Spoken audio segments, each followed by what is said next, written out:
उत्तर प्रदेश में विधानसभा का चुनाव सभी राजनीतिक पार्टियां अपने अपने तरीके से लोगों के बीच में जा रही हैं और कोशिश कर रही हैं कि सरकार में आए। नमस्कार, मैं विष्णु प्रभाकर, ये गोरखपुर एक्सप्रेस न्यूज़ है। हमारे साथ खास बातचीत करने के लिए बेलथरा रोड विधानसभा के प्रत्याशी हंसू राम जी हैं। इनसे बात करेंगे। उससे पहले आप सबको बता दें, हंसू राम जी प्रशासनिक सेवा पद पे काम कर चुके हैं और अब राजनीति में आने का मूड बनाए हैं। चलिए जान लेते हैं। एक सफ़र का अंत हुआ है और एक सफ़र की शुरुआत की है। नेता बनना चाहते हैं, विधायक बनना चाहते हैं। सबसे पहले तो बहुत बहुत स्वागत है। थैंक यू, धन्यवाद।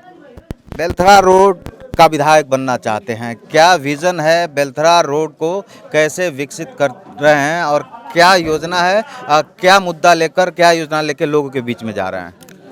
बेलथरा रोड के बारे में मैं पहले से जानता और सुनता था जी। स्वर्गीय शारदानंद अंचल के जी के साथ मैं कई बार बेलथरा रोड सीयर क्षेत्र का भ्रमण किया। इसके बाद मैं यहाँ की लोगों के व्यवहार और कार्य को देखकर मैं काफ़ी आकर्षित हुआ। इसके बाद जब मैं सेवानिवृत्त होने के बाद मैं सीयर 357 बेलथरा रोड से चुनाव लड़ने का फैसला किया, जिसके अंतर्गत मुझे गठबंधन प्रत्याशी बनाया गया और मैं यहाँ से मैदान में हूँ। बेलथरा का जब बात आता है तो पलायन का एक मुद्दा आता है, गरीबी का मुद्दा आता है, रोजगार का मुद्दा आता है। यहाँ का युवा कभी अलग अलग प्रदेशों में ट्रेनों में घूमता दिख जाता है और तमाम सरकारें आई और आ भी रही हैं, लेकिन रोजगार के स्तर पे अभी यहाँ के युवाओं के लिए जो ग्रामीण क्षेत्र का गांव है वहाँ पे कुछ नहीं हो सका। रोजगार स्तर पे आप क्या करेंगे? देखिए, यहाँ पर बेरोजगारी हर जगह है। भाजपा सरकार की नीतियों ने बेरोजगारी को बढ़ावा दिया है। इन्होंने झूठे वादे और दावे के साथ सत्ता में आए, लेकिन पिछले 5 सालों में रिक्तियाँ जो भी विभाग में थीं और सब थी, कहीं उन्होंने भरा नहीं, जिससे बेरोजगारी बढ़ी, लोगों के सामने रोजी रोटी की समस्या बढ़ी। नेचुरली अगर कोई आदमी परेशान होगा तो वो भाग कर यहाँ से बाहर जाएगा। इसी से रोजगार के चक्कर में लोग पलायनवादी दृष्टिकोण अपना रहे हैं और पलायन करके बॉम्बे, गुजरात, कलकत्ता तथा अन्य ऐसे जगहों पर जा रहे हैं जहाँ उनको रोजी रोजगार मिले और वो वहाँ पर अपनी जीविका चला रहे हैं। आप विधायक बनते हैं तो क्या करेंगे रोजगार के अवसर पे? मैं सर्वप्रथम यहाँ पर रोजगार बढ़ाने के लिए बहुत से काम हैं, जैसे छोटे छोटे काम हैं, उद्योग हैं और हैं, उसके द्वारा उनका पलायन रोका जा सकता है। फिर भी सरकार, हमारे माननीय नेता अखिलेश यादव जी ने ये घोषणा कर रखी है कि जो विभागीय रिक्तियां हैं, जो विभागों में पड़ी हुई हैं लंबे दिनों से, उसमें भर्ती करेंगे। इससे काफ़ी रोजगार समायोजित हो जाएंगे युवा और उसके द्वारा रोजगार मिल सकेगा। बेलथरा विधानसभा की जब बात आती है तो बेलथरा शहर की जब बात आती है तो कहा जाता है कि बेलथरा शहर में रोड की बड़ी समस्या है। अभी सरकार तो कहती है, मौजूदा सरकार की, गड्ढा मुक्त है, लेकिन हम बेलथरा के रास्ते से गुजरे तो जैसे चकिया से बेलथरा हो गया और तमाम रोड है, रास्ते सही नहीं है, जाम की एक बड़ी समस्या है। इस पर आप क्या सोचते हैं?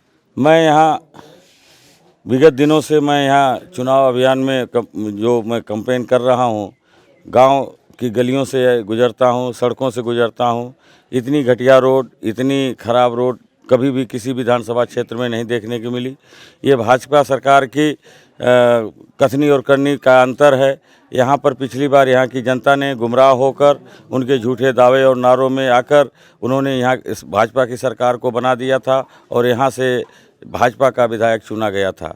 पिछले 5 सालों में भाजपा के विधायक ने कोई कार्य नहीं किया, जिससे यहाँ सड़कें बदहाल हैं, खस्ता हाल हैं, गड्ढा हैं, इसलिए वहाँ पर उस पर चलना दूभर है। अब हम शिक्षा की बात करते हैं। शिक्षा स्तर पे बेलथरा रोड में कोई टेक्निकल शिक्षा कॉलेज नहीं है। BA MA B.Ed तो है, लेकिन टेक्निकल स्तर पे यहाँ का युवा अगर पढ़ना चाहता है तो उसको राजधानी लखनऊ या फिर देश की राजधानी दिल्ली जाना पड़ता है। तो शिक्षा स्तर पे आप क्या करेंगे, ताकि आप शिक्षित हैं और प्रशासनिक सेवा पे पद पे रह चुके हैं? यहाँ पर ये बात सही है कि टेक्निकल इंस्टीट्यूट नहीं है, तकनीकी शिक्षा संस्थान नहीं है।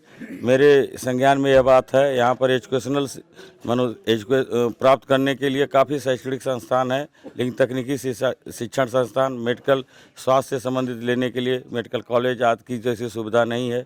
मेरे संज्ञान में है। यहाँ मैंने जब भी मैं विधायक बनूंगा उसके बाद मैंने यहाँ पर government degree college, government inter college और तकनीकी शिक्षा के लिए एक तो ITI को बढ़ावा देने और एक कोशिश मेरी होगी कि यहाँ पर एक इंजीनियरिंग कॉलेज खोला जाए। विरोधी अपना किसको मानते हैं, ताकि चुनावी मैदान में जो बीजेपी के कैंडिडेट हैं, छट्टू राम जी, चाहे बसपा के कैंडिडेट हैं, सब लोग अपनी दावेदारी कर रहे हैं, आप अपना विरोधी कैसे मानेंगे और कैसे जो है अपने विरोधी को परास्त करेंगे? मेरा यहाँ पर कोई विरोधी नहीं है। मैं बहुत भारी मार्जिन से चुनाव जीतने जा रहा हूँ और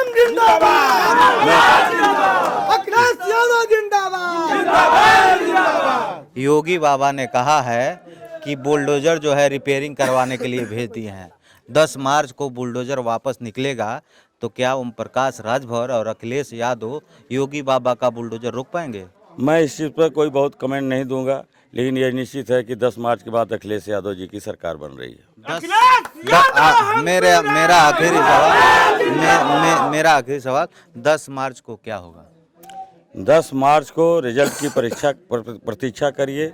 यहाँ पर प्रदेश में माननीय अखिलेश यादव जी मुख्यमंत्री पद का शपथ लेने जा रहे हैं। बीजेपी के जो कैंडिडेट हैं छट्टू राम, उनका कहना है ऐसा शॉट मारूंगा कि बाउंड्री के बाहर बॉल हो जाएगा, तो आप कैसे जो है कैच आउट करेंगे या फिर विकेट आउट करेंगे? छट्टू राम जी जबान के धनी हैं, बड़ी अच्छी भाषा बोलते हैं। उनकी भाषाओं से सभी लोग यहाँ पर प्रभावित हैं, सब लोग जानते हैं।